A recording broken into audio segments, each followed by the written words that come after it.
Hey, what's up, everybody? Talking Friday the 13th side characters tonight. I'm going to give you guys my top 20. Yes, I said 20. We're not stopping at 10. This is Friday the 13th. We got to go 20, guys, because there's a lot of interesting side characters in this franchise. So, as usual, this is just my list, guys. I'm sure we'll have some disagreements, and I'd love to hear your list down below. So give me your top side character in the franchise. Be bold. Give me your top 20. Or hey, give me your top 5. I want to hear what you guys think, and tell me what you think of my list. Am I way off? Give me your thoughts below. So, a couple of rules here, though, first. Number 1.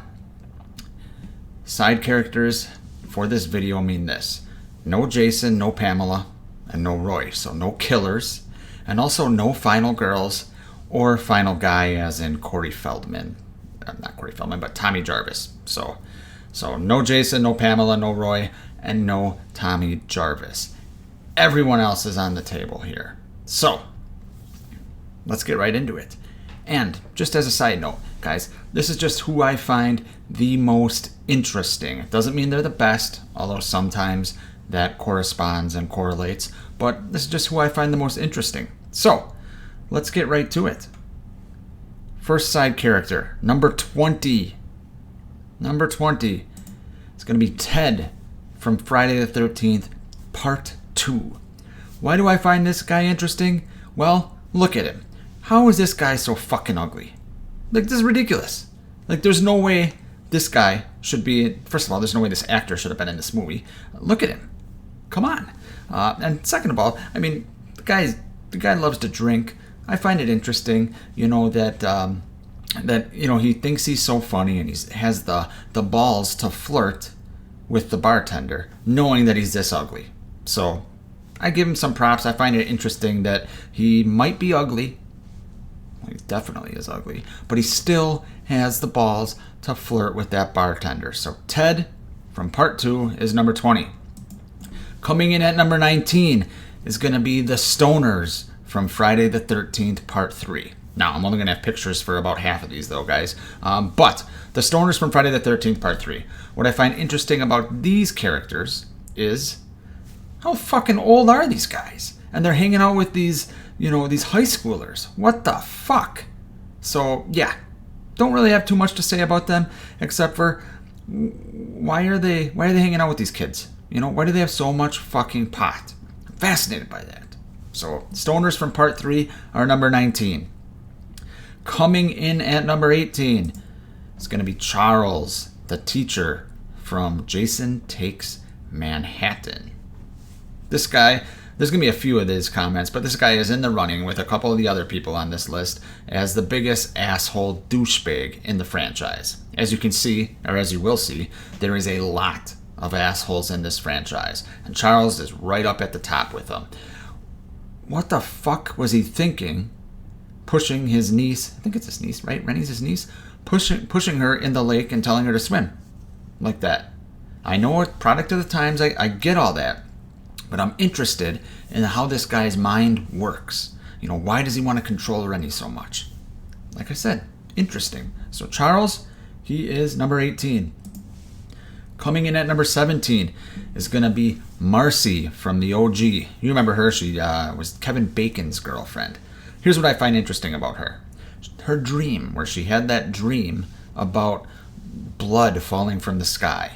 Cool visual, right? I mean, we obviously don't see it, but a cool visual to have in our heads. I'm interested in what goes on in this chick's mind. Like, I know she wants Kevin Bacon's boner, right? We see it throughout the movie in Kevin Bacon's Speedo, right? But what is with this dream of blood? Does she think Kevin Bacon's going to kill her? Is it a premonition? I don't know. So Marcy from the OG is at number 17. Coming in at number 16 is going to be Reggie the Reckless from Part 5. This kid is fucking awesome. He's fucking awesome. He has a badass. He takes no shit from people, but he's also got a good heart, and he befriends Tommy. But when push comes to shove, as we can see from this photo here, when push comes to shove, he screams like a fucking girl. So he's still a kid at heart, and he's still scared shitless. And my, is that a high-pitched scream. So Reggie the Reckless, he is at number 16. Coming in at number 15 is going to be the sheriff from part 6, Sheriff Garrus. I love this character. He's one of my favorite characters in the franchise. What I find interesting about this guy is, he is a hard ass, right? He is a hard ass. He's giving Tommy the business, not taking any shit, But when push comes to shove, and he hears that his daughter's in trouble, he risks his life and suffers a brutal fucking death to try to save her from Jason once he realizes it's actually Jason. Now, took him like 50 bullets of shooting Jason to realize it was actually him, right? But he, as much as he's got this hard exterior, I think he is a good cop and probably the best cop. There's not too many cops in this franchise, but he's probably the best cop in the franchise. Certainly got to be the most memorable. So, yeah, he is at number 15. Coming in at number 14 is going to be what I call the paintball asshole from part 6. Now, who is this guy? Remember, he gets shot with the paintball gun by that chick, right? And then, Jason essentially rips his arm off. But he's sitting there, chopping, using the machete and chopping the tree or the branches, right? And he's just making all these sexist comments. Women belong in the kitchen. So I find him interesting because what the fuck is his life like that he hates losing to a girl that bad? Man, this guy's a fucking prick. He's right up there with all the assholes too in this franchise. So paintball asshole, number 14. Speaking of assholes, number 13 is going to be Bernie himself, Dr. Cruz, Bad News Cruz, from Friday Part 7. How did this guy get a patient like Tina that has this telekinesis powers, and he's trying to exploit her? How is this guy smart enough to get a patient like that? You'd think that, they would transfer to someone better than this guy, than fucking Bernie. And then he solidifies his asshole status by sacrificing Tina's mom to save himself temporarily. So Dr. Cruz, he's a dick, but I'm interested in his backstory. So he's at number 13. Coming in at number 12, speaking of backstories I want to know about, let's talk about number 12, and that is going to be the Gravekeeper from part 6, Jason Lives. Now, correct me if I'm wrong, I might be mistaken here, but I believe he was going to eventually end up being Elias Voorhees. He is not. That is not canon. But he's interesting because, he knows about, where Jason is buried. He's obviously got a drinking problem. He likes to make weird remarks to the camera. He's an interesting guy. He's an old drunk. He probably sees a lot more than most people think he sees. So I want to know what he's all seen working as a gravekeeper at Crystal Lake. He's probably seen a lot of crazy shit. So he is number 12. Coming in at number 11. This guy makes me want some Mexican food. I'm talking about Demon and those damn enchiladas. Now, Demon's a cool character, okay? Not only is he dressed vintage 80s with the hair from Coming to America, but as much as he has a tough exterior too, just like Garrus, he's got a heart of gold. He's singing while he's taking a shit.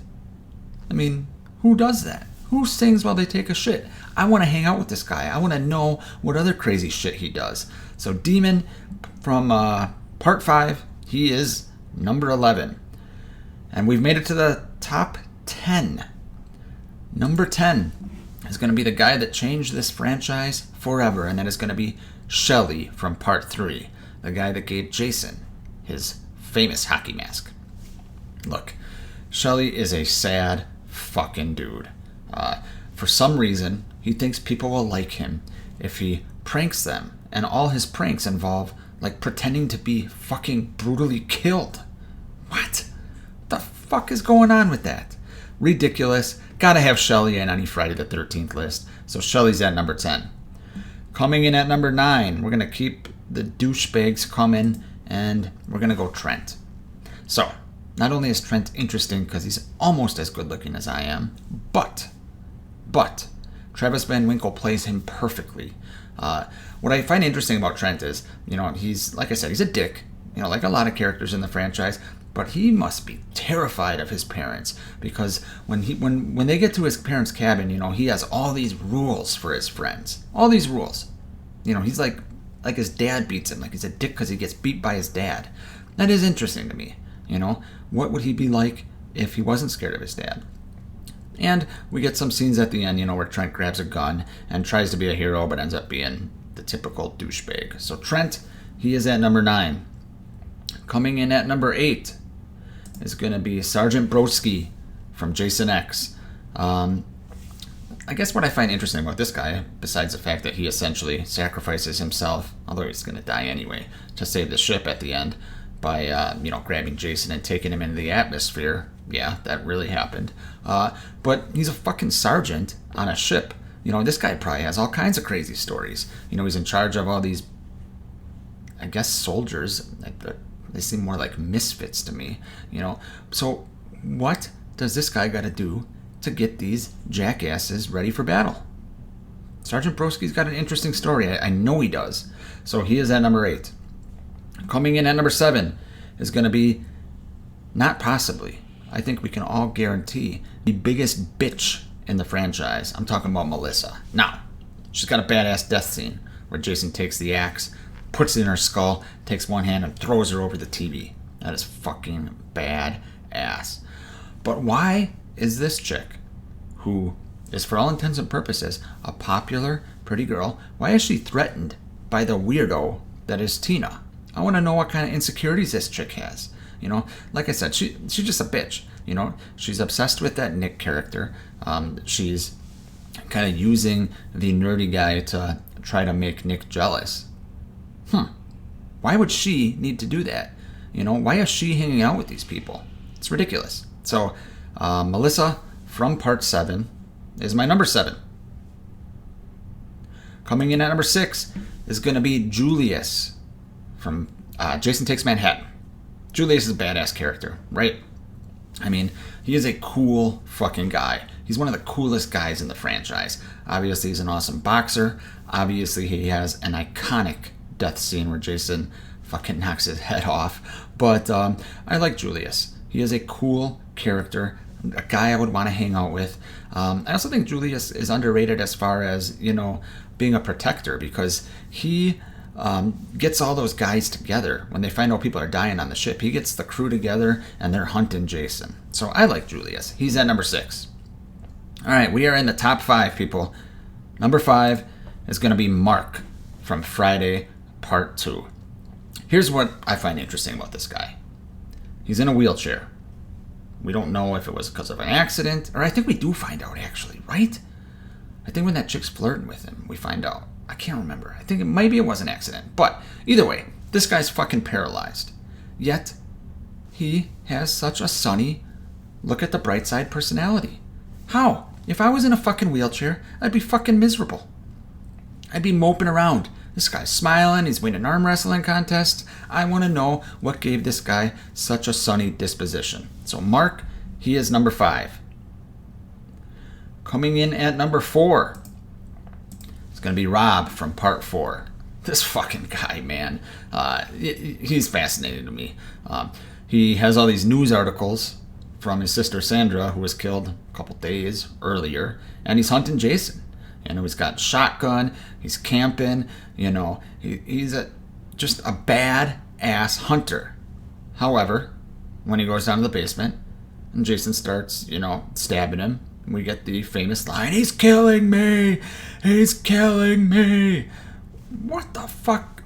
Talk about a turn from a badass to a pussy. Take it like a man, dude. Take it like a fucking man. So Rob, I'm interested in you. I want to know, if this is just an act, or you're really a badass and Jason just, got the best of you that day. Rob from Part 4 is number 4. Number 3, the crazy man himself, Crazy Ralph. I want to know why this guy dedicated his life to warning people about Camp Blood. I want to know why Ralph is convinced before the events of the franchise, or most of the events of the franchise, why he's convinced that the camp has a death curse. He obviously ended up being right. How does he know that? What is going on? What was he a messenger? Is he really a messenger from God? I want to know that. Ralph, he is at number 3. All right, top 2, people. My number 2, I can't even say anything about this guy. I think I'll just let this quick video do the talking.